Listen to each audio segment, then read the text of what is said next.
예, 아름답고 복된 교회 성도 여러분, 오늘은 수요 강의 창세기 강의 쉬운 네 번째 시간입니다. 오늘은 아브라함이 사례의 말을 듣다라는 제목으로 말씀을 증거하도록 하겠습니다.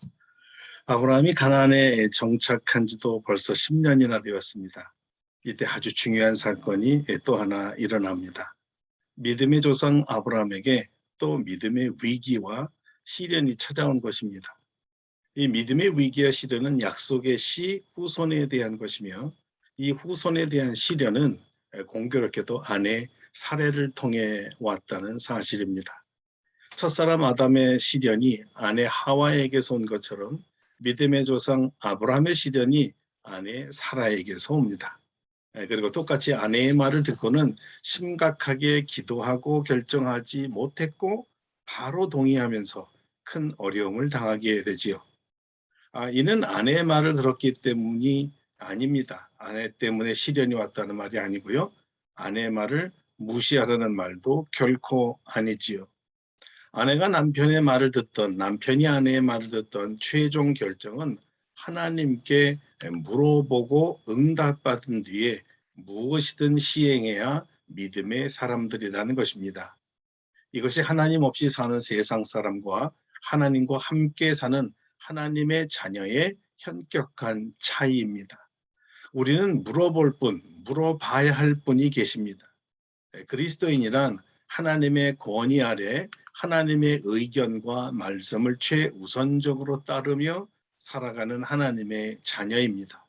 그래서 예수님을 단지 우리를 구원하신 구주만이 아니라 생명의 주로 왕으로 영접하고 섬기며 사는 것이지요. 나의 삶과 생명을 다스리는 주님으로 말입니다. 아브라함이 아내의 말을 덜렁 생각 없이 받아들인 이유가 무엇이었을까요? 아내 말을 듣지 않으면 서로에게 불화가 일어날까 봐 그랬을까요? 물론 가정마다 다 사정이 있어 그럴 수 있습니다. 그런데 아브라함의 경우는 이 경우와는 달랐습니다. 하나님께서 하늘의 별처럼 자손을 많이 줄 것이라고 한지도, 그리고 처음 나타나 큰 민족을 이루겠다고 약속하신 지도 벌써 10년이나 지났습니다. 그러니까 75세 때 아브라함에게 약속하셨으니까 이제 85세가 된 것입니다. 불안하기도 했지만 의심이 또 생긴 것이고요. 불신이 생긴 것입니다. 더 이상 기다리지 못하겠다는 뜻이죠. 포기하고 싶은 마음이 은연중에 들어간 것입니다. 믿음이 없는 자리 말입니다. 믿음이 부재한 자리는 빈 공간으로 그냥 남아있는 것이 아닙니다. 그 자리에 믿음 대신에 의심과 불신이라는 게 들어오지요. 그리고 그 자리에서 주인 행세하면서 그것이 나를 다스립니다. 그러니까 믿음이 없어 믿음으로 살지 않으면요.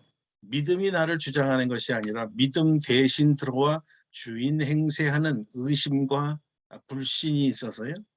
이 사람은 결국은 의심하는 사람, 불신하는 사람으로 나타나게 되죠.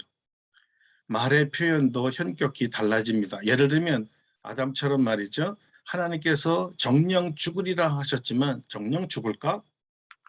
이렇게 변하는 거예요.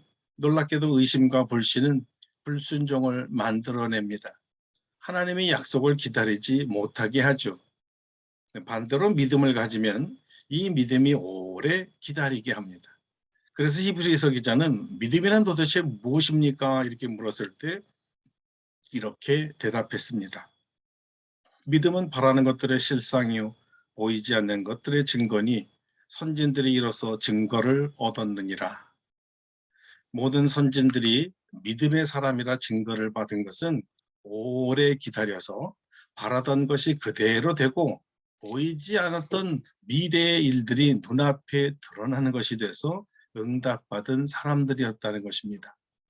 그러니까 이 기다림이란 시간이 필요한 거죠. 기다림이 없이는 응답도 없습니다. 그래서 믿음은 기다림이라고 하는 것이에요. 그것도 오랜 기다림이죠. 성경은 기다림이란 믿음이 얼마나 중요한지를 말합니다.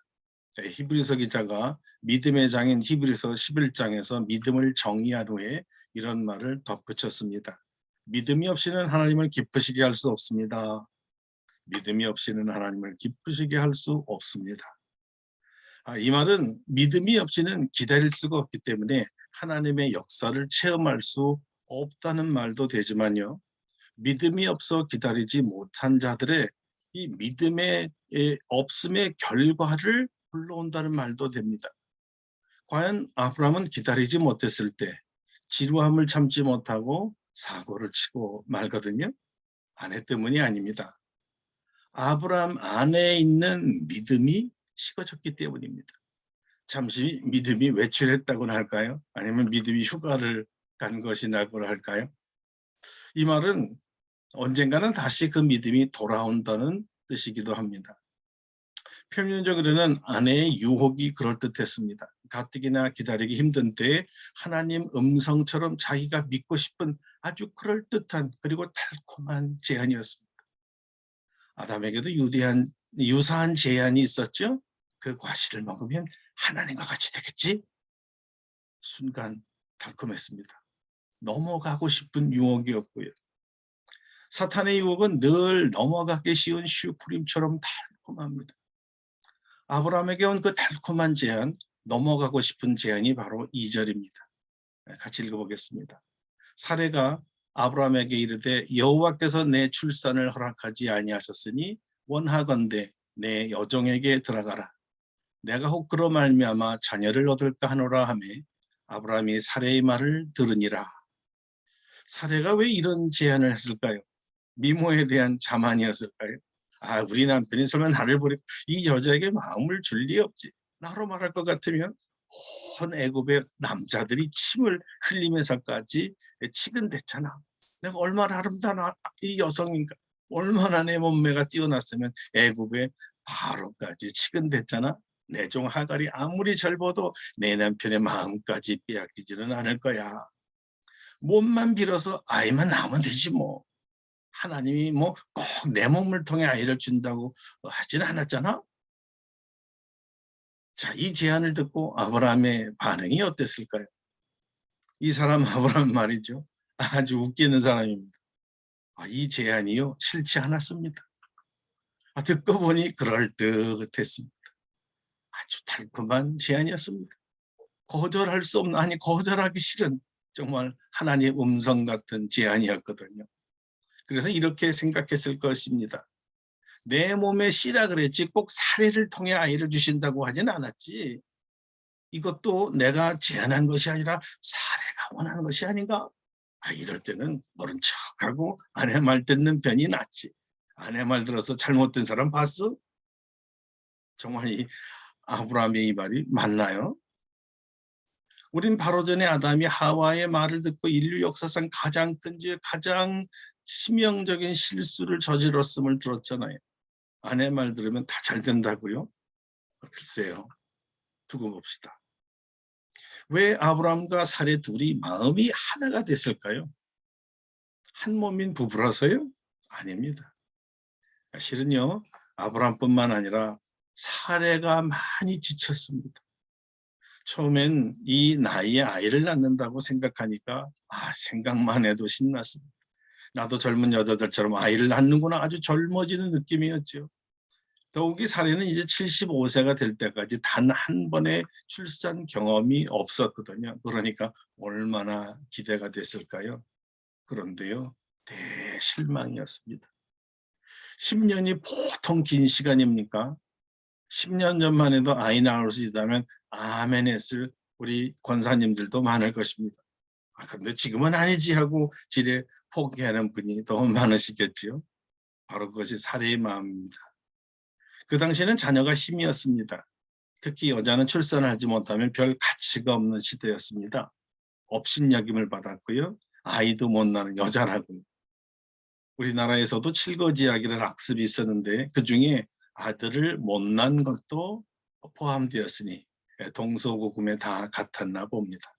이래저래 마음이 상한 사례가 사고를 친 것이었습니다. 이 믿음의 금이간이 자기 생각대로 아이를 갖고 싶었습니다. 몸점에게서 난 자녀도 자기 자녀에게 편법을 쓴 것이죠. 여러분, 편법은 정법이 아니란 뜻이잖아요. 하나님 방법이 아닙니다. 하나님 방법은 언제나 기도 후에 믿음으로 생산됩니다. 편법은 언제나 기도 없이 자기 생각대로 생산됩니다. 하나님 방법은 언제나 선한 결과를 가져옵니다. 편법은 언제나 악한 결과를 가져옵니다. 믿음에 실족하면 하나님께 실망하게 되고 하나님을 더 이상 의지하지 않으려 합니다. 자연스럽게 자기 마음대로 생각하고 자기 마음대로 방법을 취하고 자기 마음대로 행동하지요. 또 여기에 슬며시 끼어드는 생각이 아마 하나님이 이러시려고 하셨는지도 몰라. 이러면서 마치 자기 생각이 하나님 생각이겠거니 하고 오히려 기도에 응답받았다고 합리화시켜버립니다. 여기 아주 무서운 위험이 있는 것이에요. 이것은 자기 생각을 하나님이라고 생각으로 받아들인다는 것이죠. 자기 생각이면서 하나님 생각이라고 믿는 게 아주 위험한 거예요. 처음에는 아마 하나님 생각일지도 몰라 이렇게 하지만요. 반신반의하면서 나중에 좀 시간이 지나면 아니야 맞아 하나님 생각이지 이런 확신으로 발전합니다. 불신이 만들어낸 자기 확신이라는 겁니다. 여기에 남편이 적극적으로 동의해 주니 죄 짓는데 부수가 된 것입니다. 부부 중에 한 사람이라도 영적으로 깨어 있었어도 이런 유혹이 끼어들 때 이를 막았을 것이에요. 무슨 소리요? 하나님께 기도해보고 결정합시다. 당신 하나님께 물어보았어? 하나님께서 뭐라고 합니까? 이렇게 나오는 게 정상적인 크리스찬이거든요. 그러나 불행하게도요. 두 사람 중에 한 사람도 하나님께 물어보지 않았습니다. 그래서 그 결과는 아브라함은 애굽 사람 하갈이라는 여종을 품게 됩니다. 결국 임신까지 하게 되고요. 그런데요, 여기서부터 아주 심각한 문제가 일어납니다. 사례도 아브라함도 결국 예상하지 못했던 일입니다. 종이요, 여주인을 멸시하는 일이 일어났습니다. 여주인의 자리를 차지하겠다는 것입니다. 아이 가진 자가 힘 있는 자여 주인 자리 이 차지할 권세를 가져야 된다는 논리입니다. 사례는 낭패를 맛봅니다. 아이도 못 낳아서 속상한데 이 몸종 주제의 남편을 빼앗고 안주인 자리를 탐내다니 참을 수 없는 모욕이었습니다. 당장에 아브라함에게 달려가 쫓아내라고 명령합니다. 누가 이 사례의 진노를 식힐 수 있겠습니까? 아브라함은 그저 사례가 원하는 대로 해줄 수밖에 없었어요. 당신의 여종이니 당신의 좋은 대로 행하시오. 임신한 하갈은 사례 앞에서 도망갈 수밖에 없었어요.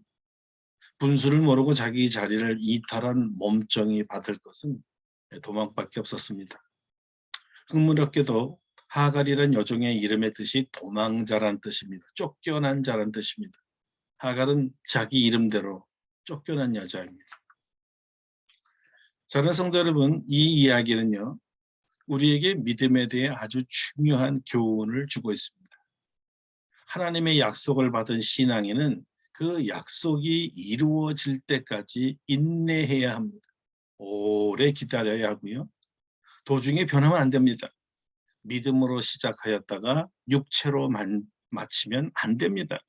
기다리지 못하여 육체를 따라 편법을 쓰면 그 뒤탈이 너무나 심각하고 큽니다. 잠깐의 만족을 위해 뒷날에 받을 고통이 너무 크고 너무 깁니다. 이때 생긴 이스마엘은 두고두고 약속의 자녀 이삭과 그의 후예들을 괴롭히는 민족이 됩니다. 이로 인해 부부간의 갈등이 심각해졌습니다. 믿음 없이 기도 없이 하나님 허락 없이 육체의 충동을 따라 마음이 움직이는 대로 저지른 행동은 항상 온통 후회뿐입니다. 뒤로 물러갈 수도 없고 그렇다고 이 일을 물을 수도 없고 그대로 그 참혹한 결과들을 자기 손으로 다 거두어야 하지요. 꼭 아담과 하와가 일을 저질렀을 때 그 일을 보는 것 같습니다. 먹음직스럽고 보암직하고 지혜롭게 할 정도로 탐스러운 과일을 먹기 전에 아담과 하와가 하나님께 기도했다면 다시 하나님께 물어보고 확인했다면 결코 범죄하지 않았을 것입니다.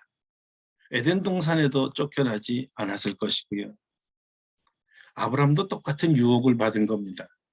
그리고 아담처럼 기도 없이 덜렁 육체의 쾌락을 즐기니까 후손들에게 큰 고통을 주었습니다. 하나님의 아름답고 풍성한 계획을 다 망쳤습니다. 기다리지 못함의 결과는 이렇게 비참합니다. 기다려야 합니다. 오래 기다려야죠. 반드시 기도해야 합니다.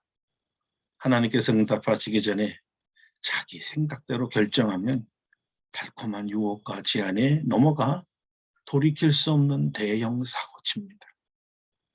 빨리 가려다가 뒤로 퇴보하고 시간은 몇 배나 더 걸립니다. 아예 회복이 안 되는 사람도 많습니다. 그러므로 사랑하는 성도 여러분, 무엇을 결정하기 전에 누구에게 들었던 것을 가지고 반드시 주님께 가서 주님께 물어보시고 주님의 음성을 꼭 들은 뒤에 주님이 말씀하신 대로 그 방법대로 결정하고 살아야 실수가 없습니다. 늦어도 바로 가야 합니다. 얼마 전에 방송에서 군대에서 구출 작전에 대한 임무 수행에 관한 방송을 했습니다. 두 특수부대 간에 누가 먼저 재난에 빠진 사람들을 구출해 오냐는 것이었습니다. 4인조로 구성되어서 팀장의 리더로 빨리 구출해야 하는 미션인데 두 팀이 시작부터 너무 대조되었습니다. 한 팀의 팀장은 소통을 강조하고 다른 팀의 팀장은 무조건 빨리만 가면 된다고 지시합니다. 곧 개시 호각과 함께 두 팀이 출발했는데 시작하자마자 문제가 발생합니다. 소통보다는 속도를 중요하게 여긴 팀장이 무전기로 건물 5층으로 올라와라. 건물 5층으로 올라와라. 이렇게 지시를 했는데요. 이 무전기를 받은 팀원은 건물 우측으로 돌아와. 이렇게 들었습니다. 처음에 엄청 빨리 달리던 팀원이 그 속도로 우측으로 돌아버렸어요. 우측으로. 그러니까 엄청 잘못된 길로 갔고 다시 제대로 알아듣고 돌아올 때까지는 너무 많은 시간이 흘러버린 것입니다. 무엇이 문제였을까요? 5층을 우측으로 잘못 들은 것입니다. 소통이 불통되니 아무리 빠르면 뭐합니까? 이미 3,000보로 빠졌기 때문에 말이죠. 그럼 어느 팀이 이겼어요? 당연히 소통을 강조한 팀이었습니다. 분명히 처음에는 늦었습니다. 그러나 연습대로 작전대로 소통을 100% 했습니다. 정확하게 말한 것을 정확하게 알아들었고 정확하게 임무를 수행했습니다. 결과는 상대도 되지 않게 빨리 돌아왔다는 것이죠. 여러분 무엇을 말할까요? 속도요? 중요합니다. 그러나 속도보다 중요한 것이 정확한 소통입니다. 믿음도 마찬가지예요. 아무리 빠르게 달려도 방향이 다르면 엉뚱한 곳으로 가버리면 그 속도가 빠른 속도가 무슨 소용이 있겠습니까? 하나님과 정확히 소통하고 정확한 방향으로 가면 훨씬 빠릅니다. 그리고 정확한 열매를 거둡니다. 그러니 빨리 가려 하지 마시고 늦어도 정확하게 가려 해야 합니다. 우리가 하나님께 기도해야 될 이유가 바로 이것이죠. 정확한 방향과 시간을 알고 계신 주님께 물어보고 정확하게 응답받은 대로 행하면 우리가 생각하고 기도한 것보다 훨씬 빠릅니다. 믿음은 하나님의 시간에 하나님의 방법으로 응답해 주실 때까지 기다리는 것입니다. 기다림의 믿음으로 사셔서 하나님께서 지시한 정확한 방향과 시간을 아시고 순종하셔서 우리 신앙생활에 아브라함과 같은 실수가 없으시기를 주님의 이름으로 축원합니다. 기도하겠습니다. 사랑하는 주님, 우리가 살면서 아담처럼 아브라함처럼 많은 실수를 합니다. 우리 듣기에 너무 달콤한 제안들, 유혹에 빠져서 하나님이 원하시는지 안 하시는지, 하나님께서 정하신지 아니신지 물어보지도 아니하고 듣도 아니하고 우리 생각대로 우리 마음대로 결정했다가 많은 실수를 저질렀습니다. 다시는 이러한 실수를 저지르지 아니하게 하시고 우리 주님 앞에 무엇이든지 물어보고 주님께서 말씀하신 대로 참된 방향과 참된 방법으로 실행하여 더 빠른 좋은 결과들을 얻도록 도와 주시옵소서. 예수님의 이름으로 기도드립니다. 아멘. 예, 사랑하는 성도 여러분, 오늘 예배를 마치도록 하겠습니다. 오늘 고난주간인데요. 십자가 묵상하면서 더 하나님의 음성을 들으시고 하나님의 응답대로 사시는 저와 여러분 되기를 축원합니다. 감사합니다.